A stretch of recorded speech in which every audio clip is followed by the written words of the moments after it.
Assalamualaikum warahmatullahi wabarakatuh. Bismillahirrahmanirrahim. Alhamdulillahirabbil alamin.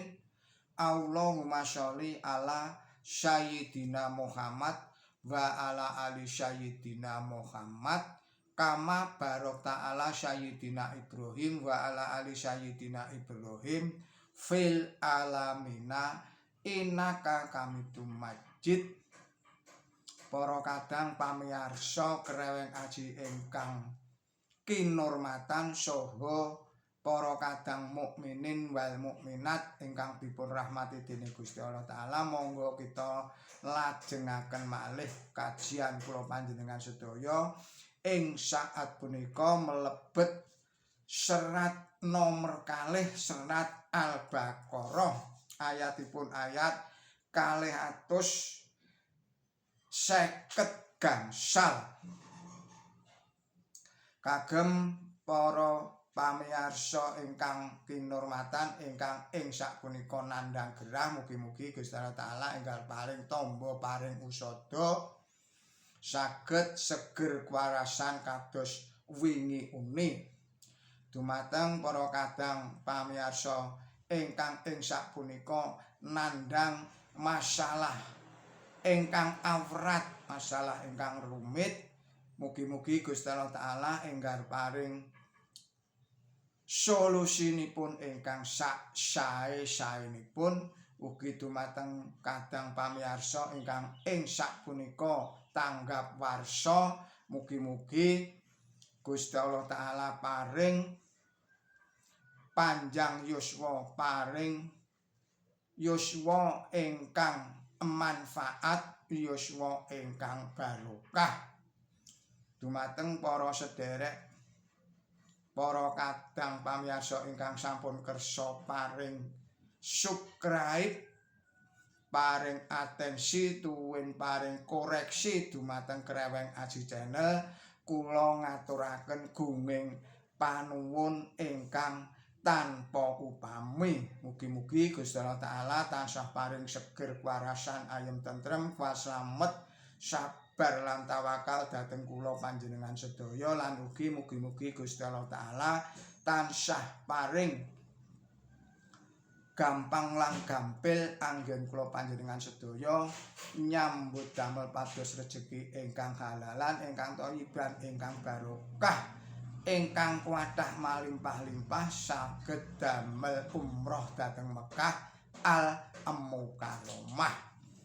Ugi mugi-mugi Gusti Allah taala tansah paring pangayoman dhateng kula lan panjenengan sedaya saking godha rencananipun setan lan iblis, saking fitnahipun Dajjal Ya'juj saha Ma'juj, saking saking bebaya. Mugi-mugi bebaya ingkang sampun tumiba linebura dening Gusti Allah taala ingkang dereng dumawah, mugi-mugi tinolaka maring Gusti Allah taala. Monggo kita lanjutaken, kita lajengaken. Bismillahirrahmanirrahim.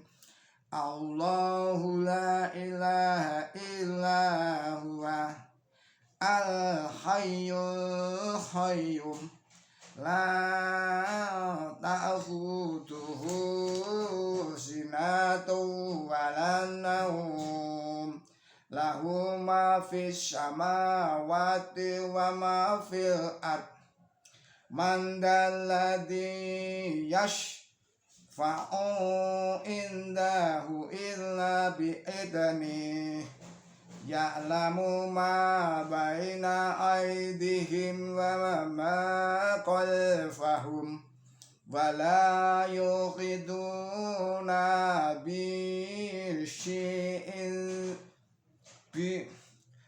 syai'in min ilmihi illa bima syaa wasi'a kursiyyuhu samawati wal ard wala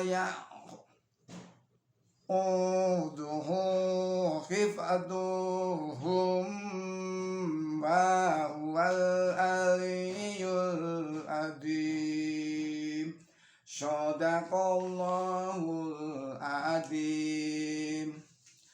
artosipun atas asma Allah ingkang maha murah ingkang maha asih.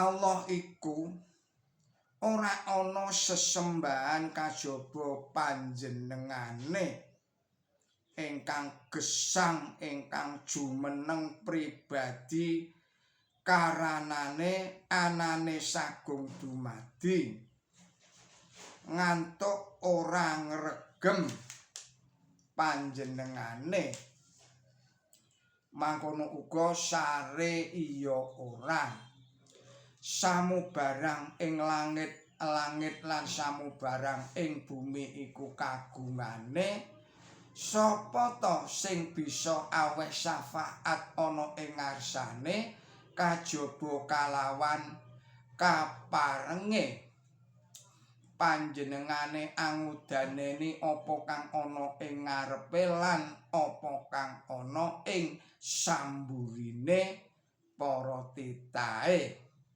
lan iki ora bisa nyakup ngilmune sethithik-sethithik kajaba apa kang dadi keparenge ngilmune maratani langit-langit lan bumi lan anggone angreksa sakarune iku ora anyayahake panjenengane lan panjenengane iku ingkang maha luhur ingkang maha agung maha leres sedaya dawuh-dawuhipun Gusti Allah Ta'ala. Artosipun utawi penjelasanipun antawisipun tegesipun syafaat utawi pitulung warni kalih sampun katerangaken wonten ing katerangan angka 79. Ing ngriki piwulang punika dipun akeni wontenipun inggih punika badhe wonten syafaat saestu kalayan kaparengipun pangeran. Agami Islam boten mulangaken bilih manungsa punika betah dhateng juru pantawis ingkang nyambet antawisipun manungsa kaliyan pangeran dados juru pantawis utawi juru panebus kados dene piwulangipun agama Srani kala wau punika boten wonten ing dalem agami Islam ingkang wonten beda kaliyan piwulang Nasrani kala wau. Kanjeng Nabi ingkang sampun nampeni wedharing karsanipun pangeran punika dados conto tumrap umatipun. Panjenenganipun punika sampurna sarta katuntun dhateng margi ingkang leres. Tiyang sanes ugi saged anggayuh kasampurnan. Panjenenganipun sinebat syafi' utawi juru maringi syafaat. Punika mengku teges ingkang kados mekaten kala wau. Ugi mirsanana katerangan angka 79. Ing ngriku teges makaten kala wau sampun kasebataken lan mirsanana ugi katerangan angka 607 dados tiyang ingkang sami nulat ing Kanjeng Nabi suci Muhammad sallallahu alaihi wasallam punika badhe saged anggayuh kasampurnan. Inggih punika karahayon jati miturut piwulangipun agami Islam.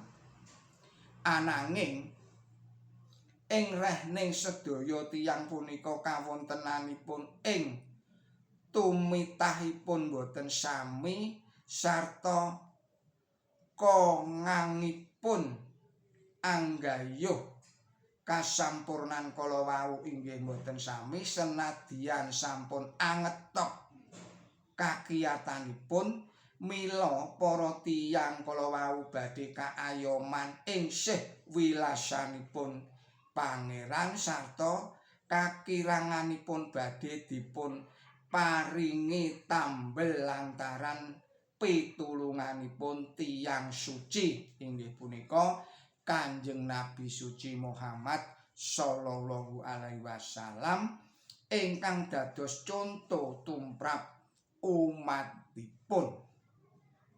Lah inggih kados mekaten punika tegesipun piwulang syafaat ingkang gesang sasampuning pejah ingkang dipun akening dening agami Islam.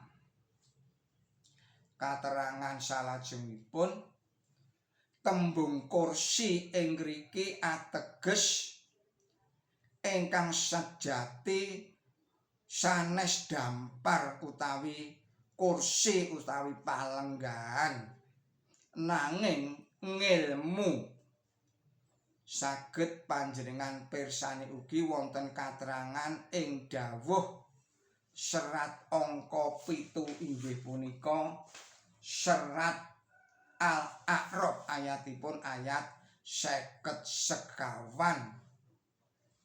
punika ayat ingkang misuwuripun kanamekaken ayatul kursi jawinipun ayat panguwaos utawi ayating ngilmu jalaran ayat punika marsitakaken ngilmu utawi kawasanipun Gusti Allah Ta'ala ingkang angelimputi ing sagung titah sagung dumadi.